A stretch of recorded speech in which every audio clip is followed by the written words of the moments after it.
할렐루야. 예수 그리스도 이름으로 하나님 말씀 증거하겠습니다. 우리 다 같이 하나님 말씀 고린도전서 4장 2절 말씀을 다 같이 찾겠습니다. 고린도전서 4장 2절.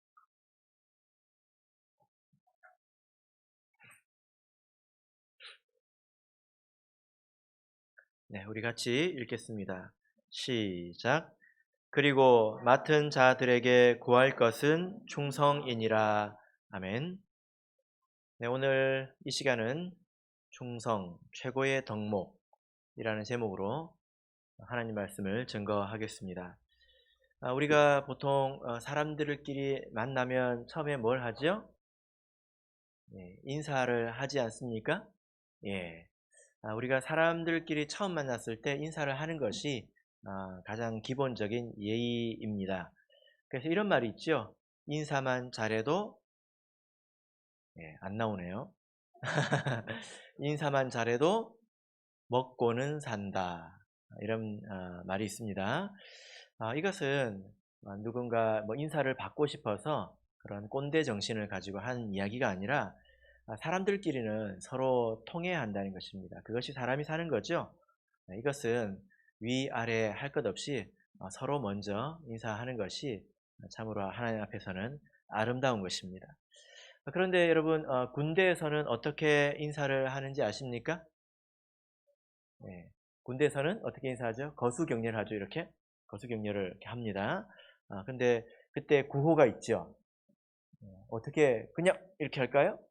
뭐라고 말을 하지 않습니까? 여러분들은 다 군대를 안 갔다 오셨군요. 뭐라고 할까요? 충성 이렇게 하지 않습니까? 누가 한번 해볼까요? 예. 국어사전을 보면 이 충성이라는 그 말을 이렇게 정의를 하고 있는데, 국가나 임금, 윗사람들을 위해 몸과 마음을 다함, 이렇게 말을 하고 있습니다. 그러니까 군인으로 이렇게 보자면 이 충성이라는 것이 그야말로 최고의 그런 덕목이지 않겠습니까? 그죠? 그래서 정말 그 국가와 또 나라를 위해서 목숨을 다 바친 그런 사람을 위해서 심지어 동상을 세워놓기도 하잖아요. 그죠? 그런데 우리가 지금 사는 이 사회를 보면, 우리가 사는 사회는 정반대의 방향으로 가고 있습니다. 어떤 무언가에 충성을 다하는 것을 좀 모자란 사람처럼 좀 생각을 하지 않습니까? 좀 지혜롭지 못한 사람처럼 생각을 합니다. 이용당하는 사람처럼 생각을 하죠. 그죠? 그래서 곰곰이 생각해 보면 여러분, 이 시대에 2020년 이 시대에 충성을 요구하는 것이 전 세계에 딱 두 곳이 있습니다. 그게 어디냐면 북한하고 교회입니다. 너무 그렇게 진지하게 들으시면 제가 당황스러우니까 이걸 내가 어떻게 생각을 해야 될까? 네. 여러분, 예배 드리는 게 힘든 건 아니죠? 예. 제가 말하는 의미를 잘 알아들으세요. 이게 무슨 말이냐면, 충성이라는 말 자체가 지금 이 자아를 존중하고 개인을 중요하게 생각하는 이런 시대적인 조류와는 맞지 않는 그런 말이라는 거예요. 그런 충성, 죽도록 충성하자, 그런 거는 북한에 가면 많이 적혀 있지 않습니까? 그죠? 그래서 교회도 보면 요즘에 충성이라는 말을 잘 쓰지 않습니다. 여러분, 교회에서 충성이라는 말을 많이 들어보셨습니까? 쓰긴 하지만 그렇게 많이 안 쓰죠? 여러분, 지난주에 충성이라는 단어를 한 번이라도 써보셨습니까? 다른 말을 쓰죠. 조금 더 세련된 말. 뭡니까? 헌신, 이런 거 쓰죠. 그죠? 예. 단어에도 그런 조류가 있는 것 같습니다. 이 충성이라는 말을 우리가 이렇게 성경을 찾아보면 이 단어는 헬라어로, 원문으로 피스티스라고 합니다. 피스티스. 예. 피스티스. 그런데 이 놀랍게도 이 피스티스라는 단어에는 첫 번째 뜻이 있습니다. 그게 뭐냐면 믿음이라는 뜻이 있어요. 사전을 찾아보면 이 단어의 첫 번째 뜻은 믿음입니다. 두 번째가 뭐냐면 충성입니다. 여러분 우리가 구원을 얻을 때 무엇으로 구원을 얻습니까? 우리는 믿음으로 말미암아 구원을 얻죠. 또 하나님 이제 믿음으로 믿음에 이르게 하지 않습니까? 근데 그 믿음, 우리가 믿음으로 구원을 얻는다 할 때 그 믿음이 바로 이 피스티스입니다. 그러니까 아주 중요한 단어죠. 좀 알아둘만 하지 않습니까? 그래서 제가 말씀을 드렸는데요. 그런데 여러분, 이 믿음과 충성은 어떤 관계가 있는 것일까요? 성령의 열매 중에 이 피스티스가 있습니다. 근데 그거를 왜 믿음이라고 번역을 하지 않고 충성이라고 했을까요? 어쨌든 성령의 열매는 피스티스죠. 그죠? 예. 성경을 열어서 이 단어를 쭉 조사를 해보면 성경의 용례가 굉장히 많습니다. 이 피스티스라는 단어가 얼마나 많이 쓰였겠습니까? 믿음이라는 뜻을 가지고 있기 때문에 얼마나 많이 쓰였겠습니까? 수백 번 쓰였어요. 그 단어를 이렇게 쭉 찾아보면 놀라운 점을 하나 이렇게 알 수 있는데 그게 뭐냐면 이 단어가 하나님에게도 쓰였다는 거예요. 그러니까 하나님에게도 믿음이 있다는 거예요. 근데 이 믿음은 하나님도 뭘 믿냐 그런 뜻이 아니라 1차적으로 하나님이 믿을만 하다라고 할 때 이 단어를 씁니다. 우리 하나님께서는 믿을만한 분이죠? 그죠? 여러분의 하나님은 안 그렇습니까? 제가 믿는 하나님은 믿을만한데 여러분의 하나님은 믿을만합니까? 자, 데살로니가전서 5장 24절. 여러분 혹시 그 예전에 누가 설교 시간에 웃지 마라 그렇게 이야기한 적 있습니까? 혹시 설교 시간에 대답하지 마라고 한 적 있습니까? 있어요? 예, 제가 이제 다시 말합니다. 괜찮습니다. 예, 억눌려서 살지 않아도 됩니다. 자, 데살로니가 전서 5장 24절. 자, 같이 읽겠습니다. 시작. 너희를 부르시는 이는 미쁘시니 그가 또한 이루시리라. 예. 자, 너희를 부르시는 이는 미쁘시다. 자, 여기 보면 이 미쁘시다라는 이 말의 그 뜻은 믿음하다, 믿음직하다 그런 뜻이지 않습니까? 미쁘다 이건 이쁘다는 뜻이 아니에요. 믿음직하다 이런 뜻입니다. 근데 우리가 믿는 하나님은 우리를 부르신 하나님은 믿을만하다. 성경에 이런 말씀이 굉장히 많이 나와 있습니다. 믿을만하다라고 하는 게 무슨 뜻입니까? 믿을만하다라는 말은 거기에는 전제가 있습니다. 그게 뭐냐면 거기에는 약속이 있다는 것입니다. 어떤 사람을 믿을만하다고 합니까? 그것은 약속을 충실하게 이행을 하는 거죠.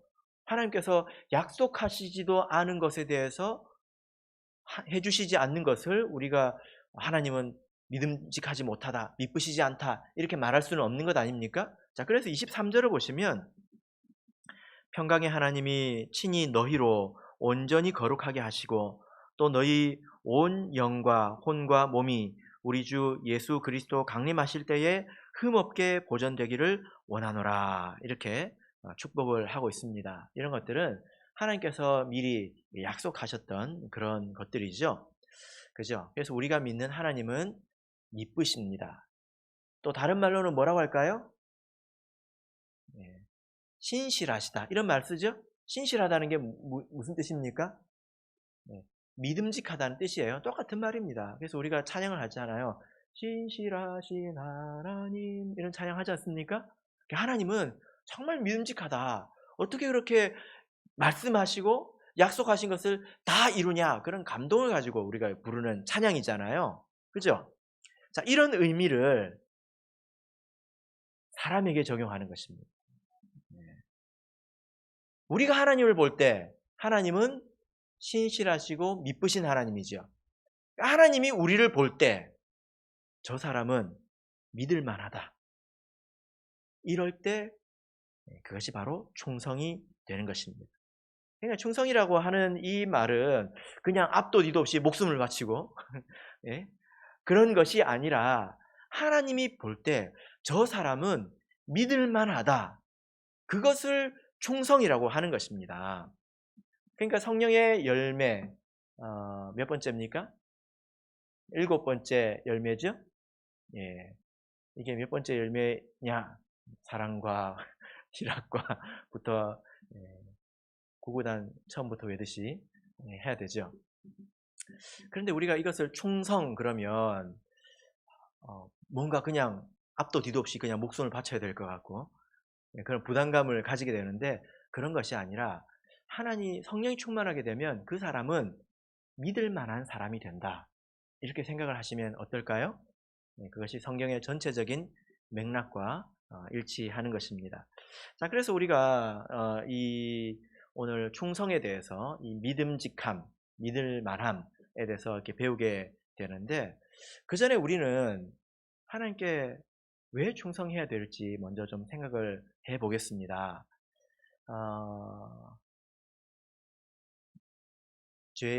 저의 그 귀가 짧아서 그런지는 모르겠는데요. 요즘 이런 고백을 듣기가 참 쉽지는 않은 것 같습니다. 어떤 한 사람이 내가 하나님을 위해서 살겠다, 내가 하나님께 충성하겠다 그런 고백을 하는 것을 듣기가 쉬운 시대는 아닌 것 같습니다. 예. 왜 우리는 하나님께 충성해야 될까요? 자, 고린도전서 7장을 보겠습니다. 고린도전서 7장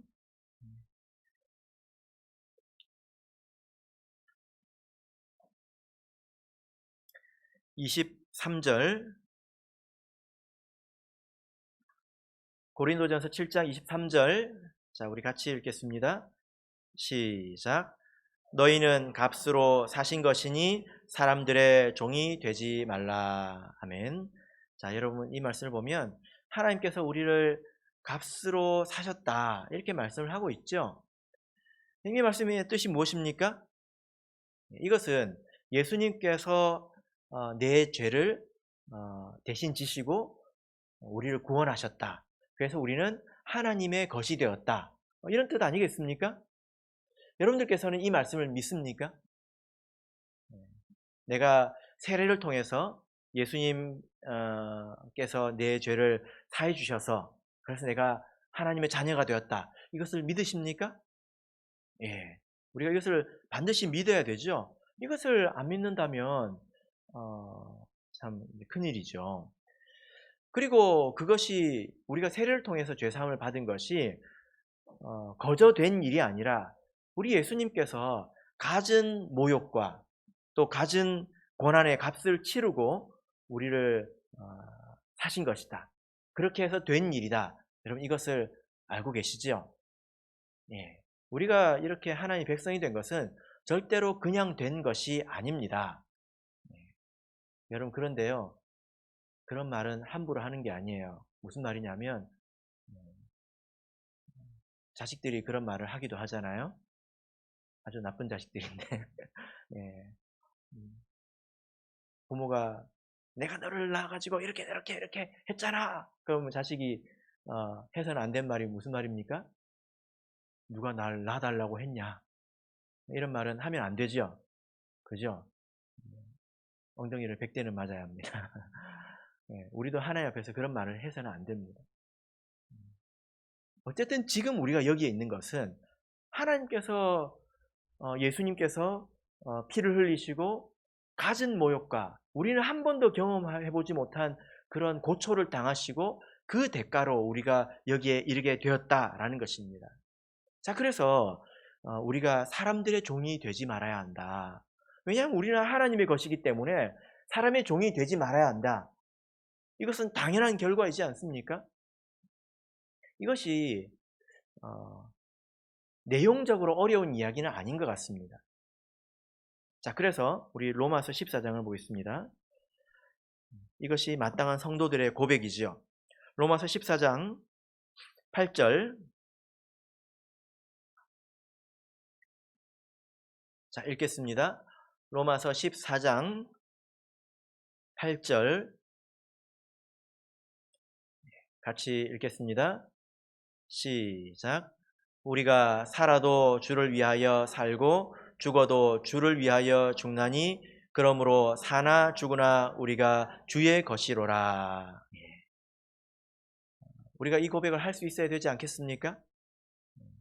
바울 사도가 여기서 나는 죽어도 살아도 주를 위하여 살고 죽어도 주를 위하여 죽나니 그러므로 사나 죽으나 나는 주의 것이로다. 이렇게 말하고 있지 않습니다. 뭐라고 말하고 있습니까? 우리가 라고 말하고 있습니다. 아니 여러분, 아니 자기만 그렇게 살지 왜 지금 나까지 끼어 드리는 것입니까? 왜 나를 또 붙들고 물고 늘어지는 것입니까? 바울 사도가 남의 인생까지 이래도 됩니까? 그래도 됩니까? 네. 아니, 너나 그렇게 살아. 나는 내 마음대로 살래. 혹시 그렇게 마음속에 생각하고 계시지는 않습니까? 네, 그렇지 않습니다. 왜냐하면 우리 모든 사람은 한결같이 하나님의 은혜로 구원을 얻었기 때문에 이렇게 말을 할 수가 있는 것입니다. 여러분의 인생이 제 것은 아니지만 이렇게 말할 수 있다는 거예요. 여러분의 인생은 여러분의 것이 아닙니다. 여러분의 것이라고 해도 여러분의 것이 아닙니다. 누구의 것입니까? 네, 대답 좀 해보세요. 누구의 것입니까? 하나님의 것이라고요. 하나님의 것. 여러분, 은혜 갚은 까치라는 동화를 아십니까? 어떤 나그네가 길을 가다가 어떤 그 까치 그 둥지에 새끼들이 있는데 황구렁이가 스물스물 이렇게 올라가는 것을 보았습니다. 그리고 그 위에서는 그 어미 까치가 어쩔 줄 몰라 하는 것을 봤습니다. 그래서 이 나그네가 어떻게 했을까요? 불쌍해서 그걸 구원해 줬죠. 근데 여차저차 그날 밤에 그 이제 짝이 되는 능구렁이가 와가지고 이 나그네를 죽이려고 했잖아요. 그때 갑자기 밖에서 종이 댕, 댕 한 소리가 났습니다. 그랬더니 그 능구렁이가 슥 하고 사라져 버렸잖아요. 이게 진짜 있는 이야기는 아니지만 교훈하는 이야기지 않습니까? 그래서 이게 도대체 무슨 이야기지? 하고 나가봤더니 저기 밖에 종이 하나 큰 게 걸려 있는데 그 밑에 뭐가 있어요? 까치가 있어요. 그리고 머리에 피를 흘리고 죽어 있는 거예요. 어떤 일이 있었던 것입니까? 그날 자기가 구해준 그 까치가 그 어려움을 알고 자기 목숨을 바쳐서 그 사람을 구해준 것 아닙니까? 하나님을 안 믿는 사람도 은혜는 갚아야 하는 것이다. 이걸 알고 있습니다. 보통 사람이 머리가 나쁘면 무슨 머리라고 합니까? 대머리라고 하잖아요. 대머리. 되잖아요. 그런데 한낱 이 미물도 은혜는 갚아야 한다는 것을 안다고 사람들이 생각하지 않습니까? 하물며 우리가 사람으로서 더군다나 우리가 하나님의 은혜를 받고 하나님 말씀을 배운 사람으로서 은혜를 갚을 생각을 하지 않고 산다면 한낱 미물보다 나을 것이 무엇이겠습니까? 여러분, 그래서요, 우리 마음속에 내가 하나님의 은혜를 갚고 살아야 된다, 그런 부담감이 있어야 합니다. 적어도 내가 그렇게 아직 살지는 못해도 그 부담감만큼은 내 마음속에 있어야 된다는 거예요. 편하지가 않아야 된다는 것입니다. 여러분, 그러면 우리가 그런 마음을 가지고 이제 충성을 하게 될 텐데, 이 충성이란 어떻게 하는 것이 충성일까요? 어떤 모습을 보고 하나님께서 충성이라고 할까요? 제가 예전에 어떤 교회에 있었을 때 교회 피아노가 너무 많아요. 작은 교회인데 피아노가 너무 많아가지고 이렇게 자초지종을 물어봤더니 어떤 사람이 그 피아노를 한 대 허물을 했습니다. 그 사람이 왜 지금 안 보이냐 그랬더니 절에 갔대요. 예. 그래가지고 그거를 어떻게 버릴 수도 없고 쓸 수도 없고 그러고 있는 것입니다. 여러분, 그런 모습을 보고 충성이라고 할 수 있을까요? 자, 우리 마태복음을 보겠습니다. 마태복음 25장 23절을 보겠습니다.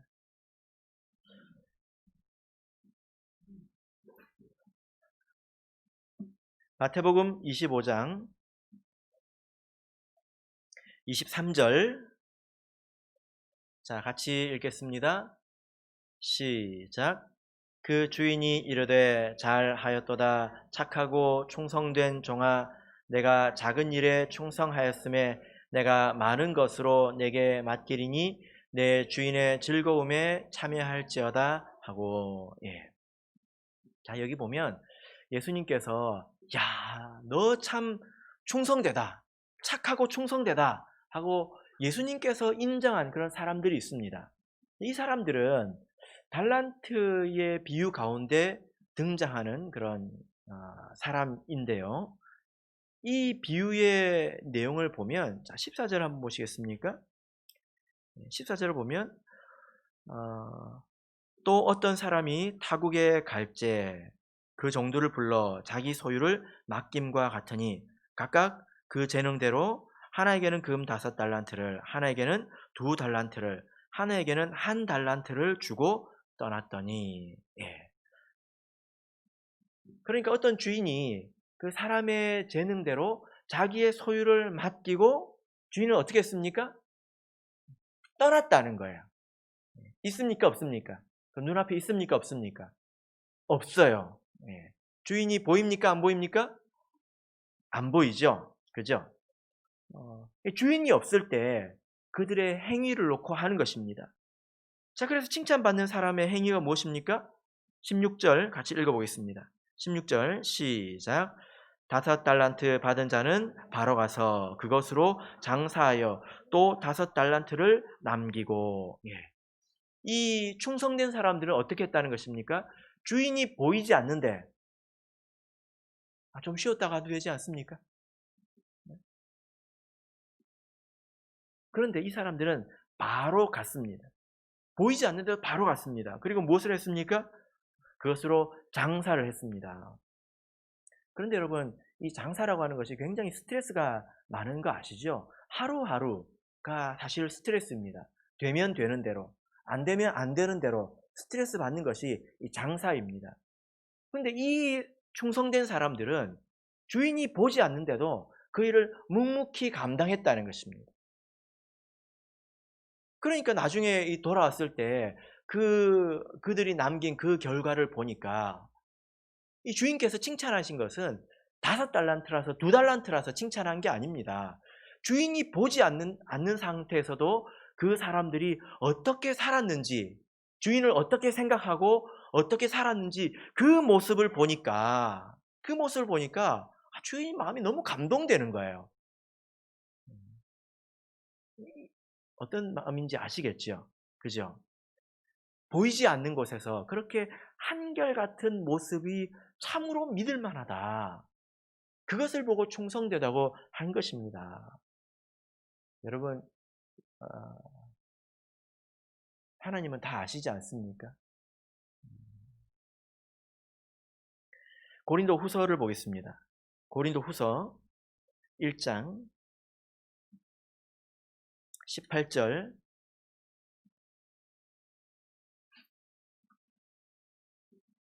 고린도 후서 1장 18절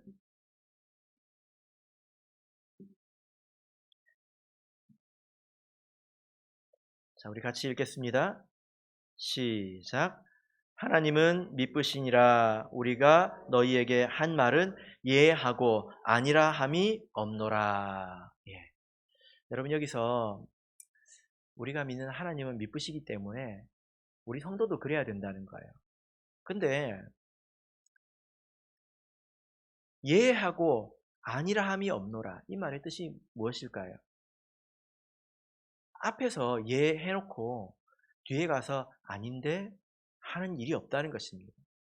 한결 같다는 것입니다. 앞과 뒤가 같다는 것입니다. 성도가 이래야 된다는 거예요. 앞에서는 예 했다면 뒤에서도 예 해야 합니다. 뒤에서도 아닌데 할 것 같으면 앞에서도 아니라고 말을 해야 합니다. 이것이 성도다운 것입니다. 그런데 사람이 처음부터 다 이렇지는 않잖아요. 그죠? 제가 이제 그 총회에서 교육부에서 여러 이제 일을 이렇게 맡다 보면 어, 그 총회에 많은 학생들이 이렇게 모입니다. 뭐 예를 들어 대학부 영어회를 하거나 그러면 그 중에 이렇게 눈에 띄는 학생들이 있습니다. 모든 면에서 열심히 이제 하는 학생들이 있어요. 참 훌륭하다 하고 생각을 하고 이제 그 교회에 부임해가지고 가서 교회에서 만나보면 다른 사람이에요. 무슨 말인지 아시겠습니까? 이게 차이가 난다는 것입니다. 거기서는 왜 열심히 했을까요? 사람들이 보거든요. 그죠? 네. 근데 자기 교회에서는 왜 안 할까요? 미천이 다 드러났거든요, 이미. 그죠? 또 보자면 교회에서는 뭔가 열심히 합니다. 뭐 기도도 열심히 하고 성경도 열심히 읽고, 근데 집에 가면요 텔레비전을 열심히 봅니다. 이건 앞과 뒤가 다른 것 아닙니까? 다른 것이지 않습니까? 네. 부모들도 그걸 속상해 하잖아요. 어떤 부모님은 딱 이제 퇴근해가지고 오면 어, 딱 바로 거실 텔레비전으로 가서 텔레비전 뒤를 딱 만져본대요. 이게 왜일까요? 내가 올 때는 분명히 애들은 공부하고 있었는데 왜 텔레비전 뒤가 따뜻할까? 왜 텔레비전 뒤가 따뜻할까요? 네? 예. 텔레비전이 열심히 일을 했다는 것이지 않겠습니까? 예. 부모 노릇하기가 피곤합니다. 그래서는 안 된다는 거예요. 사람이 한결 같아야 된다는 것입니다. 내가 얼마나 잘하고 얼마나 못하고를 떠나서 내가 한결 같아야, 일정해야 그만큼이라도 믿을 수 있는 사람이 된다는 거예요. 어떤 때는 이만큼 했다가 어떤 때는 땅속으로 아예 파고들었다가 이렇게 편차가 심하면 그 사람을 이만큼이라도 믿을 수 있겠습니까? 아니죠. 그죠? 그래서 우리가 진실한 사람이 되어야 합니다. 그래서 이 충성이라는 말이, 이 피스티스라는 말이 진실하다는 뜻으로 쓰이기도 합니다. 그래서 우리 모든 성도님들께서는 사람이 보든 안 보든 항상 일정한 사람이 되시기를 바랍니다. 그렇게 노력하시기를 진심으로 바랍니다. 여러분, 그러면 우리가 이제 충성을 해야 될 텐데, 여러분 어떤 일에 충성을 해야 될까요? 우리가 충성 생각하면 굉장히 뭐 큰 것, 뭐 목숨을 바치는 것, 이런 것을 생각하기가 쉬운데 그렇지는 않죠. 자, 우리가 어디서부터 충성해야 될까요? 충성에도 시작과 끝이 있습니다. 자, 우리 누가복음 보겠습니다. 누가복음 16장 10절을 보겠습니다. 이 말씀은 예전에도 전해드린 적이 있는데요. 잘 생각해 보시기 바랍니다. 누가복음 16장 10절.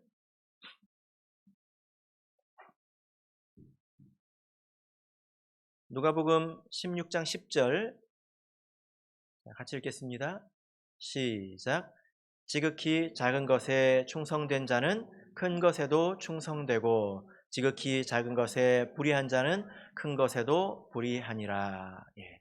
자, 여기 보면 우리가 하나님 앞에서 하는 충성은 사실 모두가 귀한 것이지만 그 가운데도 작은 것이 있고 큰 것이 있다. 이것을 우리가 배울 수 있죠. 그죠?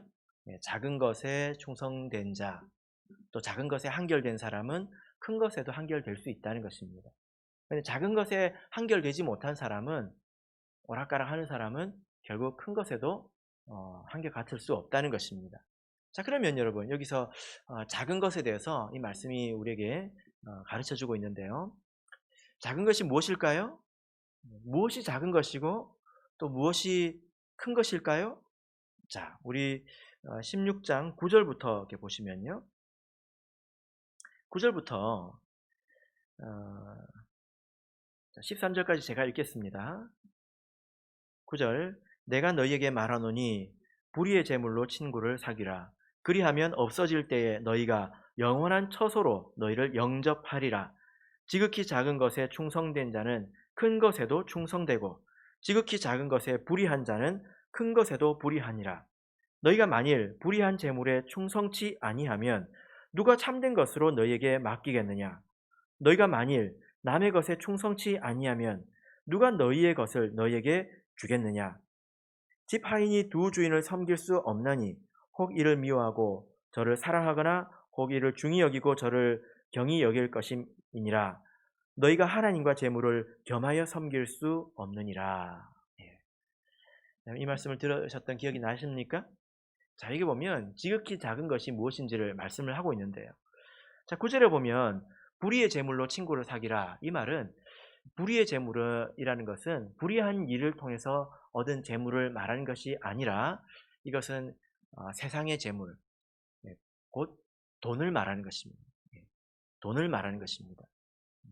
그러니까 여기서 지극히 작은 것이라는 것은 다름 아닌 돈을 말합니다.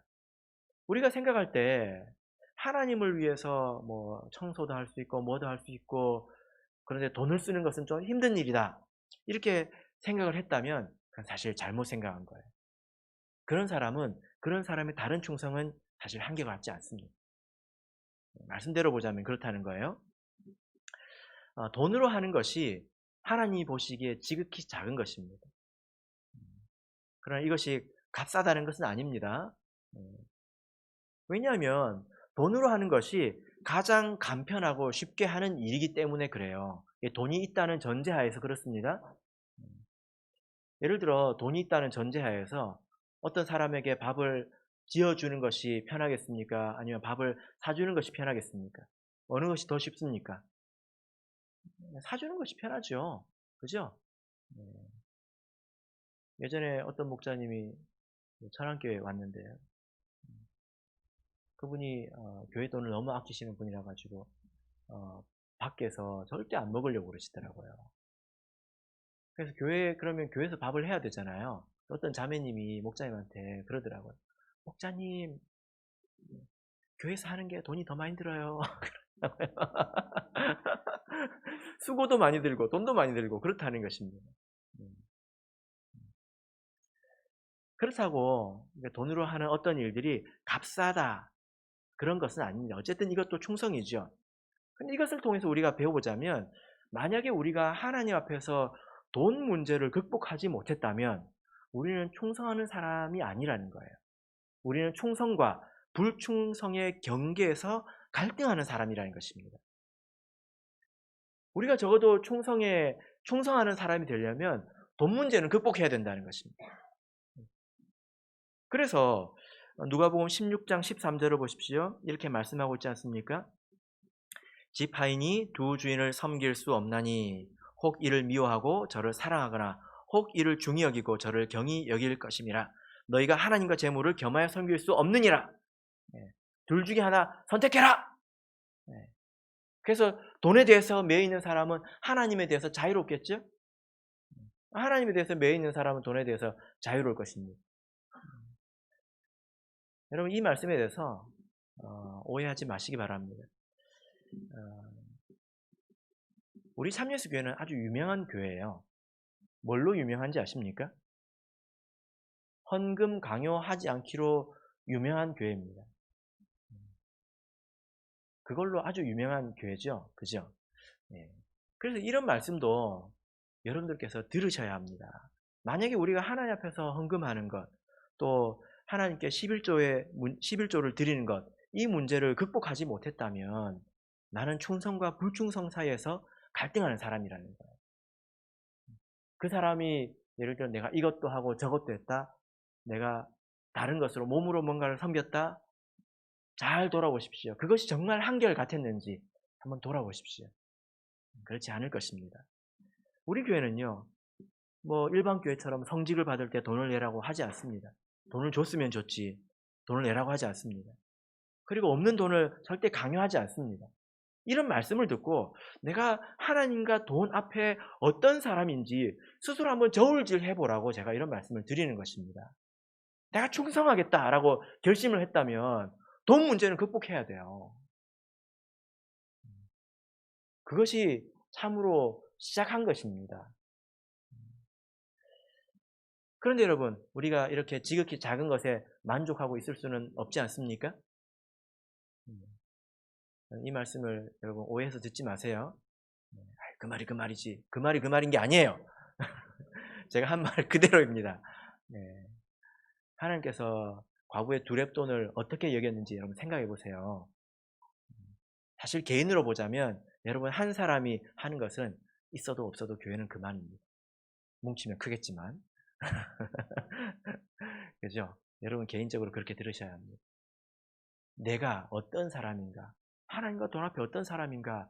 한번 생각해 보십시오. 그리고 나는 은혜 갚은 까치보다 나은 사람인가? 못한 사람인가? 생각해 보십시오. 그런데 우리가 이렇게 작은 것에 충성하는 것으로 만족할 수 없잖아요. 그죠? 사나 죽으나 우리는 주의 것이다. 이것을 현수막에 써붙여 놓는다고 그게 되겠습니까? 그러면 우리가 어떻게 충성하는 것이 큰 것에 충성하는 것일까요? 답이 있을까요? 네, 아직 설교 시간이 좀 남은 걸 보니까 답이 좀 있는 것 같죠? 자, 마태복음 24장을 보겠습니다. 마태복음 24장 45절입니다.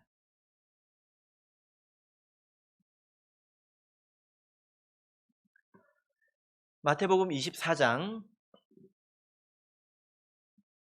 45절. 자, 우리 같이 읽겠습니다. 시작.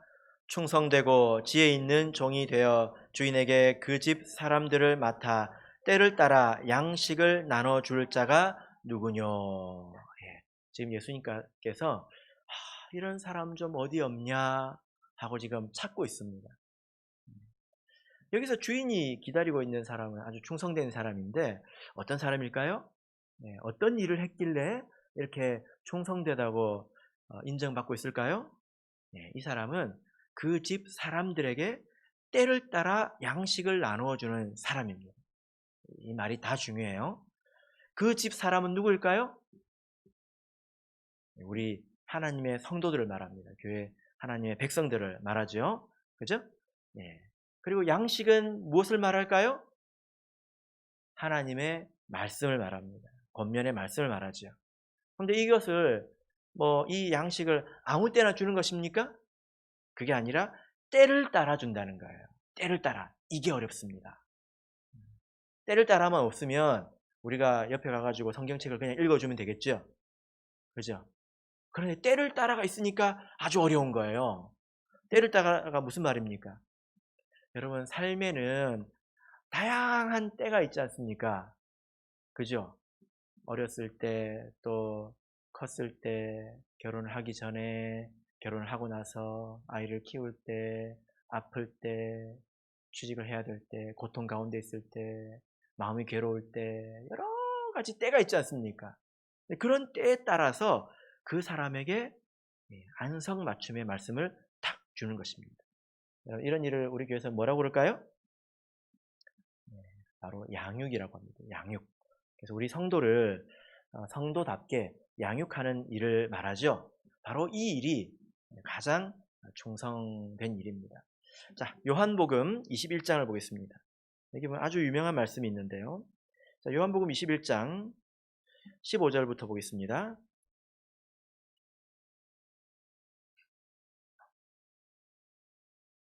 요한복음 21장 15절에서 17절, 요한복음 21장 15절에서 17절 같이 읽겠습니다. 시작. 저희가 조반 먹은 후에 예수께서 시몬 베드로에게 이르시되 요한의 아들 시몬아 내가 이 사람들보다 나를 더 사랑하느냐 하시니 가로되 주여 그러하외다. 내가 주를 사랑하는 줄 주께서 아시나이다. 가라사대 내 어린 양을 먹이라 하시고 또 두 번째 가라사대 요한의 아들 시몬아 내가 나를 사랑하느냐 하시니 가로되 주여 그러하외다. 내가 주를 사랑하는 줄 주께서 아시나이다. 가라사대 내 양을 치라 하시고 세 번째 가라사대 요한의 아들 시몬아 내가 나를 사랑하느냐 하시니 주께서 세 번째 내가 나를 사랑하느냐 하심으로 베드로가 근심하여 가로되 주여 모든 것을 아시오매 내가 주를 사랑하는 줄 주께서 아시나이다.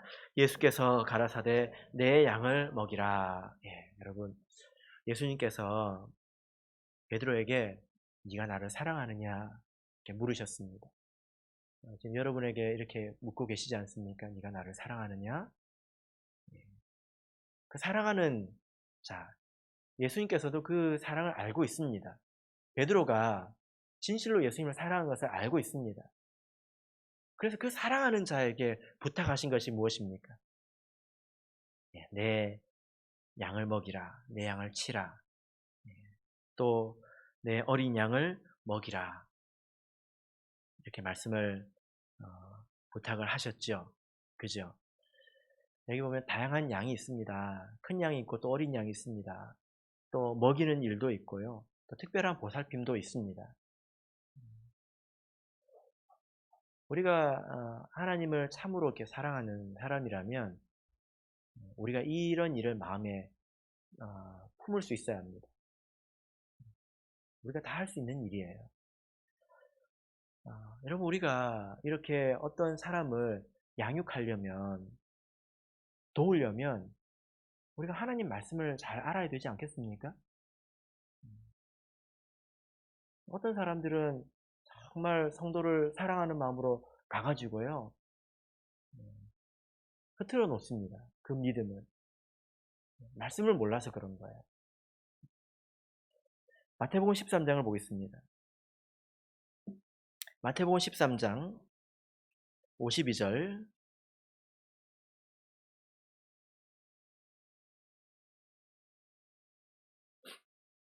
마태복음 13장 52절. 자, 읽겠습니다. 시작.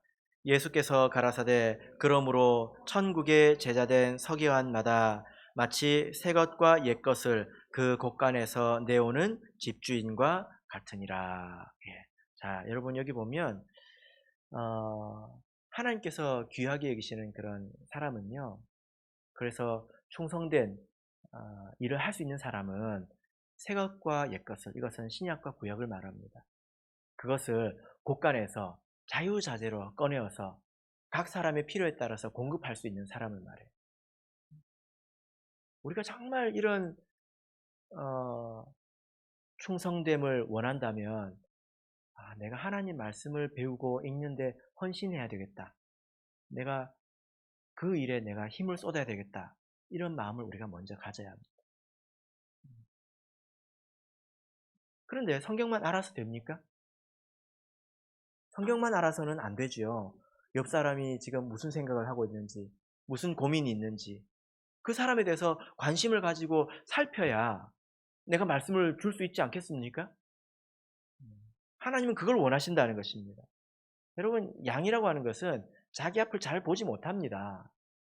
잘 가늠을 하지 못합니다. 그래서 자기 앞에 어떤 위험이 있는지 이런 것들을 잘 모르기 때문에 성숙한 사람들이 옆에서 잘 가르쳐 줘야 합니다. 지도해 줘야 합니다. 여러분, 이것이 얼마나 어려운 일인지 아십니까? 성경에서는 사람을 일컬어서 다 양 같다 이렇게 말하고 있지 않습니까? 양 같다. 무슨 말입니까? 양 같다고 하는 게 무슨 말입니까? 귀엽다는 뜻입니까? 사람 보고 양 같대요. 우리 양 같은 재윤이, 양 같은 시훈이, 양 같다고 하는 건데, 양 같다는 게 귀엽다는 뜻일까요? 네. 이사야서를 보면 우리는 다 양 같아서 그릇 행하여 각기 제 길로 갔거늘. 예. 뭘 보고 양 같다고 합니까? 지 마음대로 산다는 거예요. 자기 마음대로 드는 대로 산다는 거예요. 고집은 있어가지고 그냥 자기 길로 그냥 간다는 것입니다. 그죠? 네. 그러니까 그런 사람들을 자기 앞에 무엇이 있는지도 모르고 갈 뿐만 아니라 그런 길을 계속 가겠다고 고집 부리는 사람을, 내가 하나님도 아닌데 같은 사람으로서 그 사람을 권면하고 바른 길로 인도하는 것이 얼마나 어렵겠냐는 겁니다. 그런 일을 이 영적인 안목을 가지고 내 앞가림 하기도 바쁜데 그런 일, 안목을 가지고 다른 사람의 인생을 살펴주고 그를 위해 기도해주고 또 그 사람에게 말씀으로 권면하고 그래서 그 한 영혼의 생명을 지켜준다면 그것보다 더 귀한 충성은 없습니다. 하나님께서 그런 사람을 찾고 계신다라는 것입니다. 하나님께서 다 보고 계시지만 우리에게 맡겨두시지 않았습니까? 그런 가운데 우리가 이런 일을 알아서 스스로 한결같이 해나간다면 하나님께서 아마 이제 감동을 받으실 겁니다. 그래서 이런 큰 충성을 사모하시기 바랍니다. 그러면 어디에 관심이 있어야 될까요? 성경에 관심이 있어야 합니다. 그죠? 그리고 사람에게 관심이 있어야 합니다. 그래서 자, 아까 우리 마태복음 24장 45절 찾았죠? 마태복음 24장 46절 보겠습니다.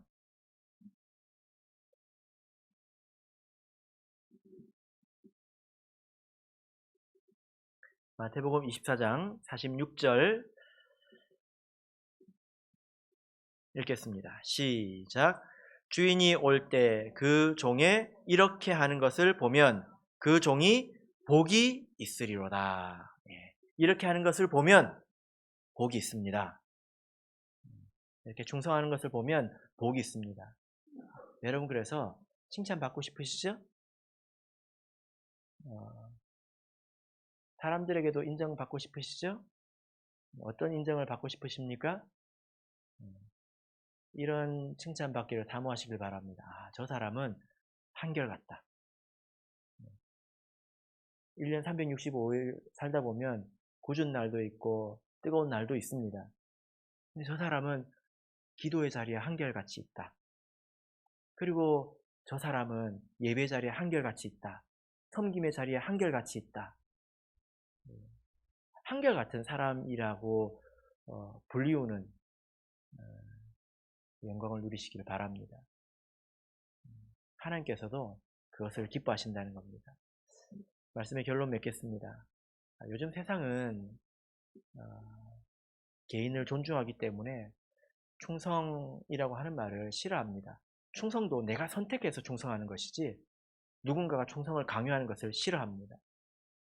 그런데 우리 그리스도인은 그렇지 않죠. 내 삶은 나의 것이 아닙니다. 맞습니까? 그래서 우리는 당연히 하나님께 충성을 해야 합니다. 무슨 일에 충성하시겠습니까? 지극히 작은 것에서부터 큰 것까지 한결같은 믿음으로 우리 하나님을 섬기시는 저와 여러분 되시기를 예수 그리스도 이름으로 축복합니다.